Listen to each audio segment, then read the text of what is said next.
Have you ever wondered why some people seem to get ahead in the entertainment industry real fast while some people struggle? Is it luck? Is it talent? Is it network? Or is there something else? Today we're diving into the secrets of success in this wild world of storytelling, movie making, and art.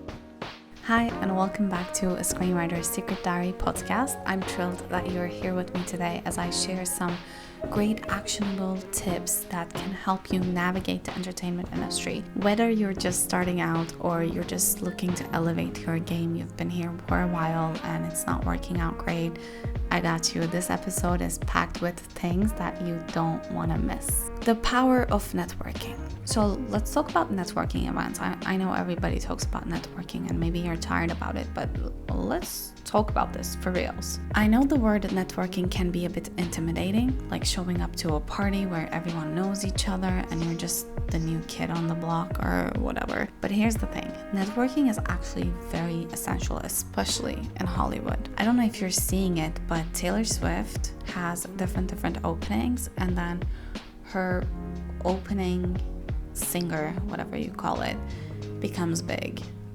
That singer came there via networking. So it's not just about exchanging business cards, it's about building genuine relationships and genuine connections. So when you attend these networking events or whatever events, or maybe you live in Los Angeles and you just grab some coffee and you overhear someone like you talking about a project, a film, a TV show that they're working on, you have to approach them with an open mind. I know it can be a little scary. People love to talk about themselves, so show some interest. And don't be afraid to share your passion, but be careful. Like, make sure you're not talking about yourself way too much, because then you're like, remember, they're gonna remember the feeling you gave them when you were talking. They're not gonna remember the details probably, but they're gonna remember what you made them feel like. So mention your projects, what you're working on, what you're passionate about, and who knows,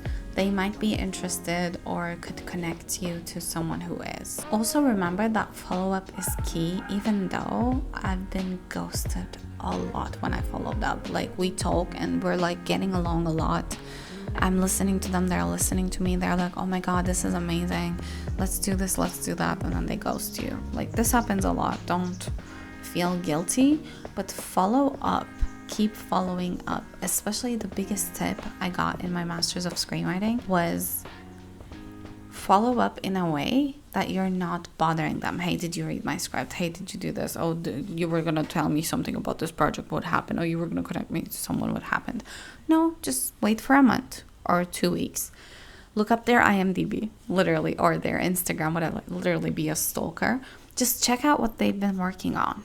And then when you follow up, write a message saying, hey, I saw that you were working on this. Oh my god, this is so exciting. I love this genre.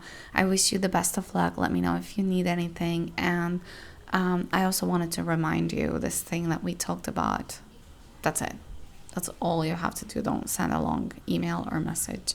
Just very quickly. And when you stalk them and know what they're up to, the message you write becomes more personal, so they can connect with it even more. Remember that will help you build relationships over time. And remember, it actually takes a lot of time to build relationships, so don't give up. Next up is one of my favorite tips, making your own projects.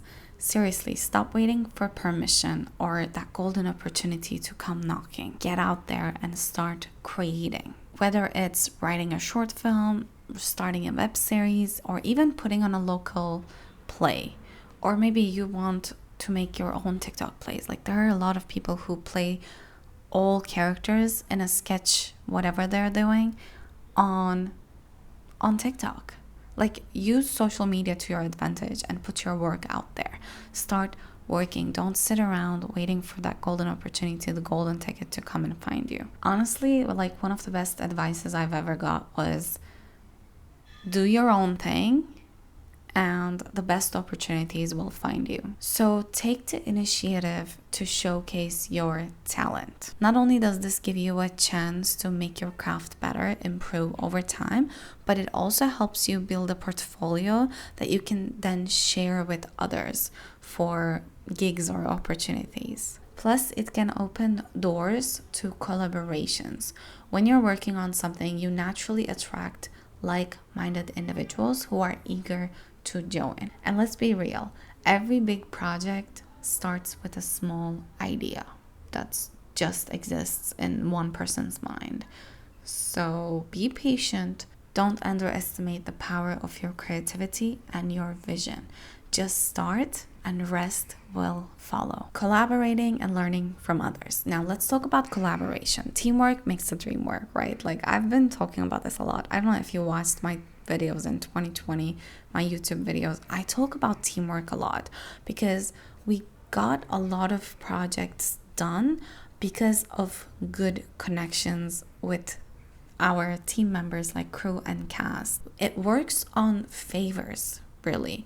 That's also why I tell people, like, even though some people on YouTube, some filmmakers are like, you don't need film school, you don't need it, but it's good because you make connections, and then you can call them and be like, hey, I'm actually shooting this at my place, just like 3 people, do you want to join? They're like, sure, I don't have anything else to do, I'll come. So surround yourself with people who inspire you and who can bring different skills to the table. This is especially true in the entertainment industry. Every project benefits from a variety of perspectives and talents. Reach out to writers, reach out to actors, reach out to directors, filmmakers, cinematographers, editors who share your passion, especially if you connect on a genre level or main character or vision. You will find people who would want to collaborate with you. Participate in workshops, classes, local meetups, parties. I know, like, I'm not a party girl. I just want to be at home, but sometimes I'm like, why didn't I go there? For example, I was invited to Bet After Party Awards and I just didn't go because it was starting at 10 p.m. Like, that's my sleep time. I get sleepy.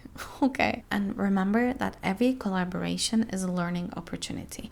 Don't be afraid to ask for feedback and share your ideas. Embrace constructive criticism. Don't think that you're the only one who knows the best. That will get you literally nowhere. Next is the yes man approach. So this is a bit controversial, the idea of being a yes man. Some of my filmmaker friends swear by this approach. They say that saying yes to every opportunity that comes their way has helped them secure more gigs in the future and build this reputation in the industry. They've ended up as crew members or actors or producers that led to bigger and better projects down the line. But here's the catch. I'm personally opposed to this idea a little bit when it leads to sacrificing boundaries.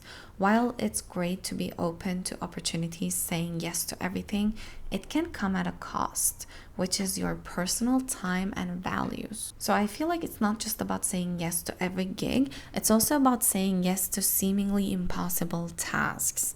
For instance, it might seem daunting to get a certain shot or tackle a complex editing request, or they want you to be on set for 16 to 20 hours with no extra pay. But these yes men types will figure out a way to make that happen for you, no matter what. My boyfriend is actually a cinematographer, director, and film editor who embodies this approach. He has gained many gigs because he's willing to tackle difficult editing requests and VFX challenges. A lot of editors will be like, no, that can't happen. But my boyfriend will be like, it will happen, I will make it work. So his client base actually grows bigger and bigger because people are like, this is my guy. This is my guy who fixes everything. This shows his dedication to making the impossible possible. And it has opened numerous doors for him in the industry. There's a bee. So how do you find a balance? It's about being selective, I believe. Be open to opportunities for sure, especially if you're just starting out. Be a yes man. do anything. It's okay. You're learning. First 2 years, yes, whatever is there. But also remember when to say no. If you're being taken advantage of too much, say no, because that also asserts your worth, which is why after 2 years of being a yes man, start saying no slowly. Oh my God, please stop. So at some point, you have to start prioritizing projects that align with your goals and your values. And don't be afraid to protect your time, because at some point when you learn and you realize that you're good at something, you have to think about quality over quantity. Leveraging social media and technology. Another essential tip is use social media and everything your iPhone offers to your advantage. In today's digital age, platforms like Instagram, TikTok, and even YouTube are powerful tools for showcasing your work. Start sharing your journey. Post behind the scenes glimpses of your projects and what you're up to. Share your writing process, or even make short videos that highlight your creativity. Engage with your audience and build a community around your work. And also don't forget about networking online. Join groups, participate in discussions, and connect with other creatives through social media. Your next collaboration or opportunity could be just a DM away. Remember that. Next and final one is believe in yourself. The entertainment industry can be very, very tough and strict, and you might feel not enough and not worthy of it. A lot of people give up. Like 6 years of being in LA, everybody left. Only like 3 people from when I started are left. One is my boyfriend, one is my best friend. But remember that it's all about connections and creativity. Get out there, show yourself, attend networking events, attend parties, create your own projects, collaborate with others, and find that balance between being open to opportunities and protecting your boundaries and asserting your worth. Above all, believe in yourself and your vision. That's something I'm really learning, and be open to learning that it's not going to be like, oh, I believe in myself and that's it. There's going to be ups and downs. Embrace all of that. Embrace the challenge. The challenge is given to you because you have to shift your perspective and look at it in a different way. Like, a challenge is given. How can I improve myself to deal with this challenge? And with each challenge, you're going to slowly climb up the ladder. Remember that everyone's path is different, and it's perfectly okay to carve out your own unique journey, because I listen to a lot of screenwriting podcasts, and I listen to a lot of screenwriters, directors, whatever, breaking in different ways. And all of them literally say that there is no one way. You just have to carve out your own path. And the more you put yourself out there, the more opportunities you'll create for yourself and for others. Thank you for joining me on today's episode of A Screenwriter's Secret Diary podcast. Please make sure to follow, subscribe. I put out episodes every Wednesday, and I'd love to see you there. Make sure to comment. Let me know which tip you agree with and if any of this helped you. Thank you, and see you next time.